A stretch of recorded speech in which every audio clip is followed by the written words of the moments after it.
Good evening and welcome. You're watching Reality Check. I'm Sanket Upadhyay. The battle for Bengal is now reaching its peak. It has its daily share of political drama. The BJP was confident all this while that it can not just pose as the principal challenger to Mamata Banerjee, but even defeat her in her own battlefield of West Bengal.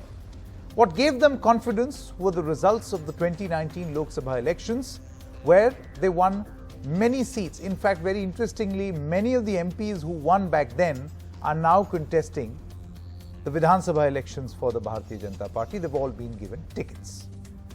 But could the events of the past few days throw a spanner in the works for the Bharatiya Janata Party? It seems that the BJP is at war with the BJP in the state.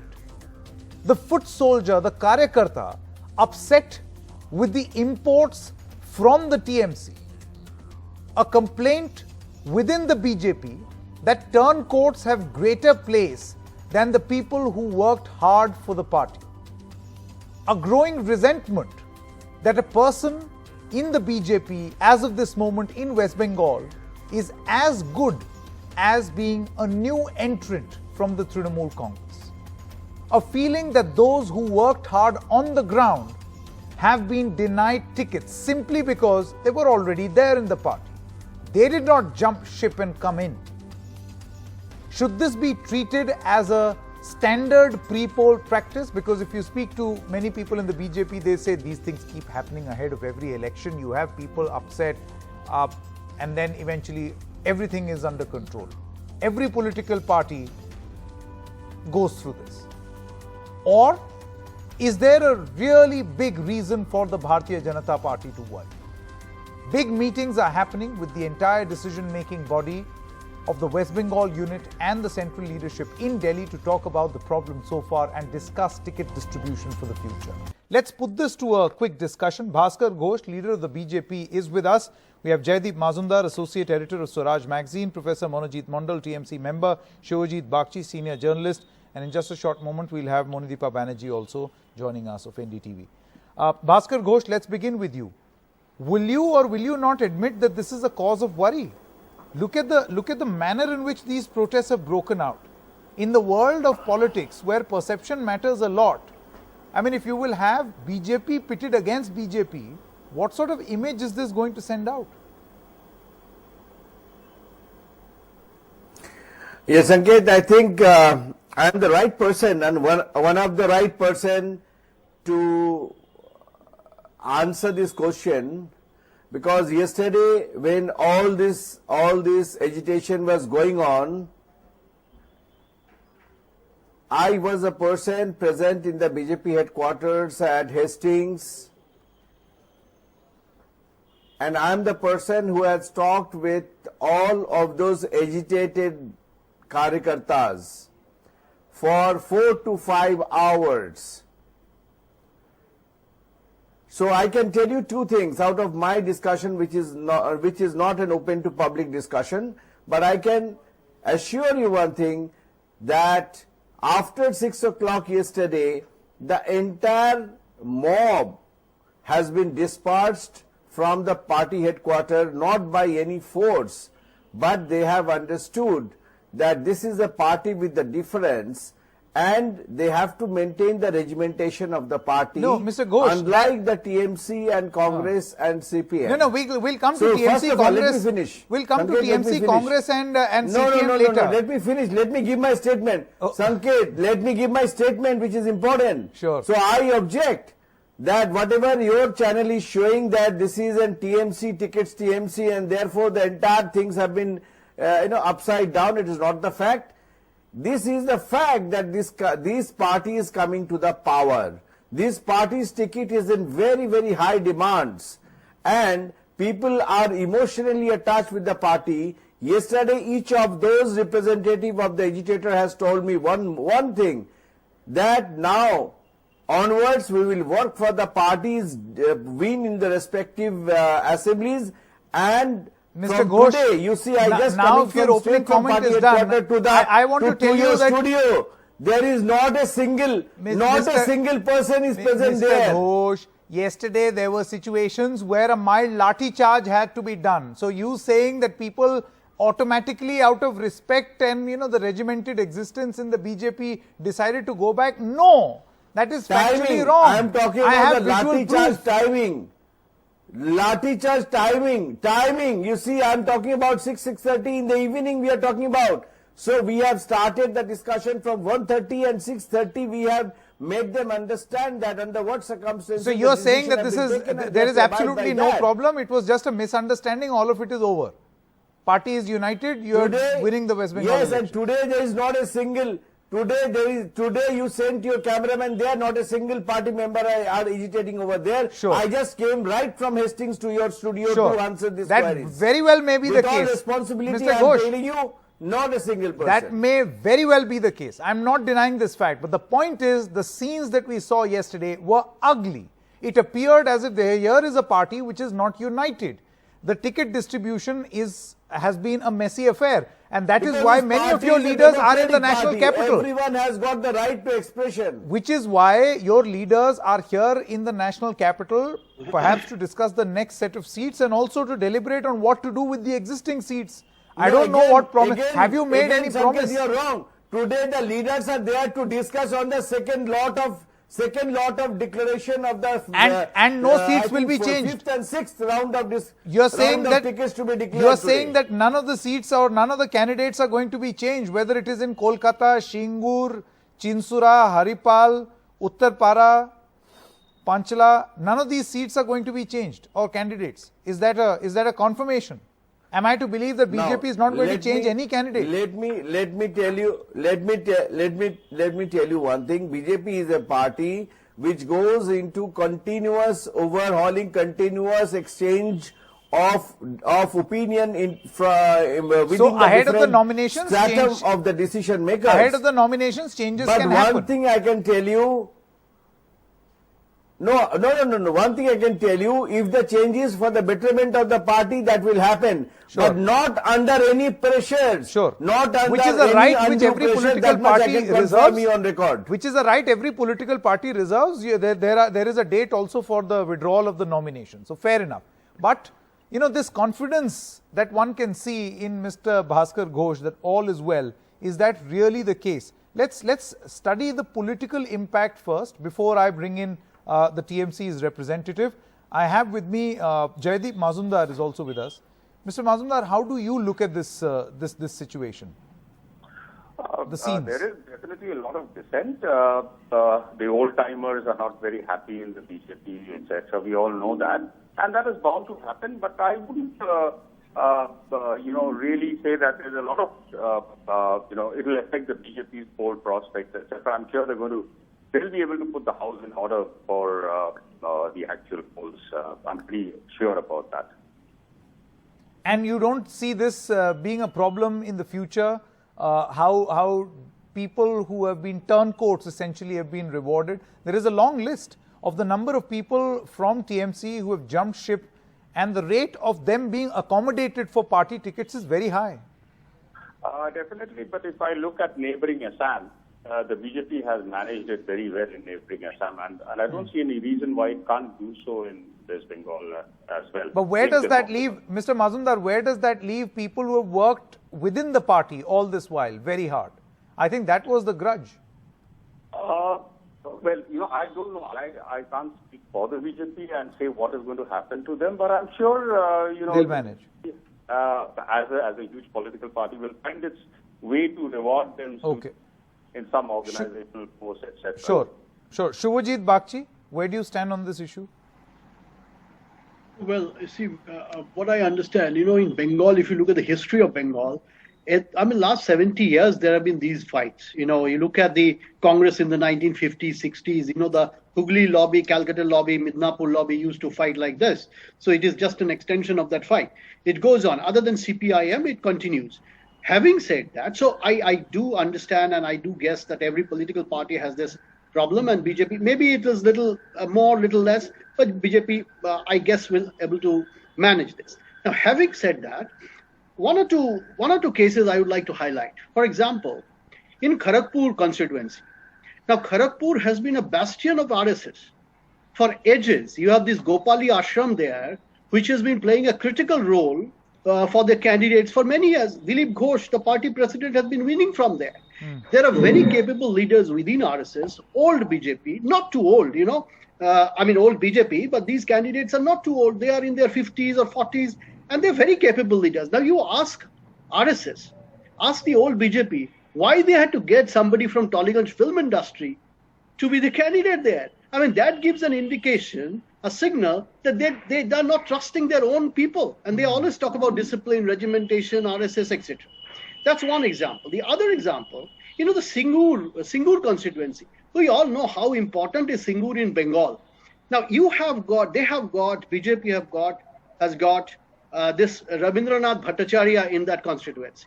Now, Rabindranath Bhattacharya is the face of anti-industrialization, big capital, anti-investment in the state, just not in Singur. Across the state, everybody knows Rabindranath Bhattacharya because he was in the forefront of the movement, the Singur movement, which has brought Mamata Banerjee to power. And BJP he is now part of the BJP. BJP has been consistently talking about industrialization, big investment capital, bringing in the state. And they have a face in Singur who is totally against all of that.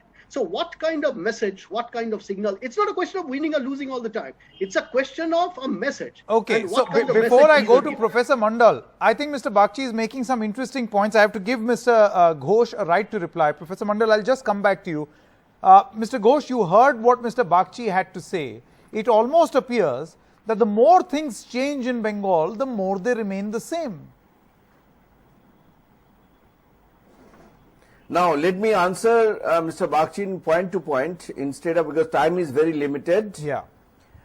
In Kharagpur, what he mentioned, the Gopali Ashram, because I am the person who has fought the Kharagpur election 2016, 2019. I know this Gopali Ashram, this is by VHP, Vishwa Hindu Parishad, but Gopali Ashram was never epicenter for choosing any candidate. Dilip Ghosh was a pracharak turned politician, and he was the president of Bengal BJP when he was selected 2016. Not because he was a pracharak or he is from RSS, because he was a competent candidate over there who has dislodged the hegemony of a 93-year-old Chachaji of Kharagpur. I fought the election along with Dilip Ghosh on the ground. I know every realities. Perhaps Mr. Bagchi is not aware of that. Second, coming to Singur, Rabindranath Bhattacharya is not anti-industrialization or anti-factory or something like establishment. Yeah, sure. Rabindranath Bhattacharya has led the Singur, and what was the demand of Rabindranath Bhattacharya? That if there is an excess land over the land needed for the industry, for the Tata Motors, they should give it back to the farmers. They should not retain it, and that was the stand of Rabindranath Bhattacharya. He was never anti-Tata or anti-industrialization. It was a wrong approach and wrong concept, and wrongly quoted. So in both the cases, like Kharagpur was, again, when Dilip Ghosh went to Kharagpur, he was not a son of the soil. He is a son of the soil from Paschim Midnapur, Gopi Ballabpur. He was never from Kharagpur, but he has owned.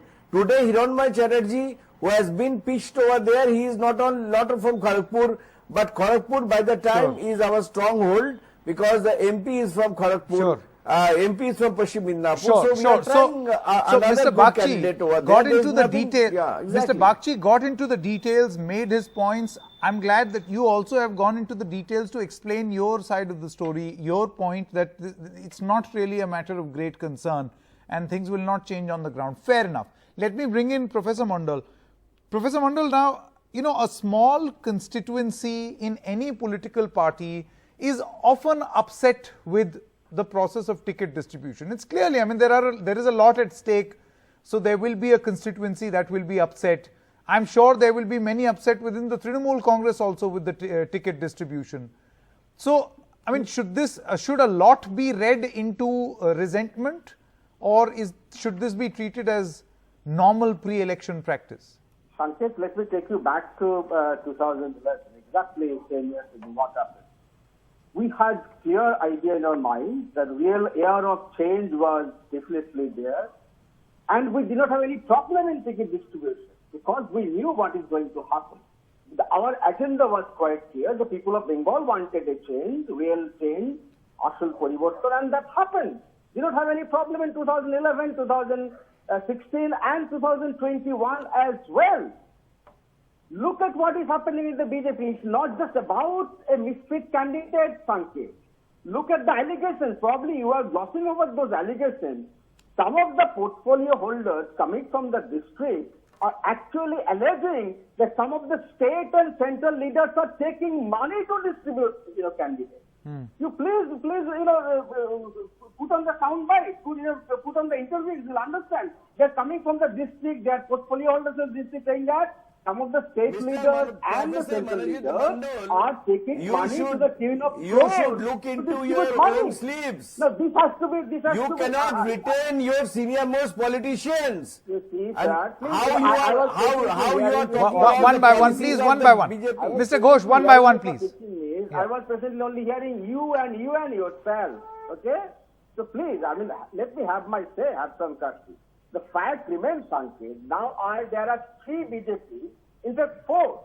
Old one, RSS BJP, and the people who defected from other parties either in 2014 or after 2014, and the people who have defected after 29, see, like Shubhendu Ottakari, Rajiv Banerjee's BJP seat. Now you have a TMC B who defected after the announcement of our ticket. 10 of them. And some of them have got tickets like Rabindranath Bhattacharya, a 89 years old gentleman. I wish him luck if he gets the ticket. And, he should be there till the end of his tenure. If he wins at all, if he wins, I wish he's not going to win. I understand. Whereby they have actually dismissed their own norms of distributing tickets beyond 75 years. Why this, this concession was made to Mr. Rabindranath Bhattacharya? Because they did not have any candidate. Even with the TMC lefters like Ravish Banerjee, they are unable to fill 294 candidates. 3 weeks after the announcement of the poll date. Okay, Bhaskar Ghosh, very quickly, Bhaskar Ghosh, a lot has been said by Professor Mondal. He's saying that, it is a fact that, one more, we also reported right here on this channel that in various meetings within the BJP, this has been a matter of, Bengal is a very peculiar situation for the Bharatiya Janata Party, where you're not getting enough candidates. Why else, or how exactly will you explain that you have to import, MPs to come and contest the Vidhan Sabha polls? How would you respond? Mr. Ghosh? Mr. Ghosh and then Mr. Mazumdar. Now, Sanket, it's a different strategy, but needs explanation. I will ask Quickly. I will just raise 2 points. Number one, how we got the Assam and we have successfully gliding through Assam and the second consecutive elections. How we have done in Tripura. How we are doing in Bengal when Trinamool Congress 2011 has taken over Congress as well as the CPM, then Professor Mondal has forgotten that history. What we are doing, we are not asking anyone to come. They are leaving TMC and asked them to join BJP. And we are a national party. So we have to accommodate people in the regional level also. Accommodate what we are doing. To a point where your own will get upset. Yes. How accommodating do you want to be? That's very accommodating of you. No, not at all. When there is expansion, there is a perfect. There was a perfect competition. Mr. Mazumdar's last word, and please, 10 seconds. Running out of time. Our parliamentary board are choosing the right person. That's what they're doing it. Smart move on the part of the BJP to, we're talking about nominating a minister. I think nominating Babu Supriyo for Tollinganj was a pretty smart move. In case Mamata Banerjee intends to contest from there, then she'll run into a tough contest. Number one. And at the end of the day, winning, that is what matters. Coming to power. After that, what will happen, industrialization is, and all that is something else. Okay. I've run out of time. Thank you very much, gentlemen. And before we end this edition of Reality Check, let's make you listen to what Mamata Banerjee has to say about the Bharatiya Janata Party in the manifesto release function just now. আর বিজেপির মতো সবচেয়ে high loaded virus একটা রাজনৈতিক দল, sorry to say this word, it is not for any disease purpose, it is for political purpose. Please excuse me for that. High loaded virus, a political party is playing all the nasty game, the dirty game. We don't want to play that game. We want to play the fair game.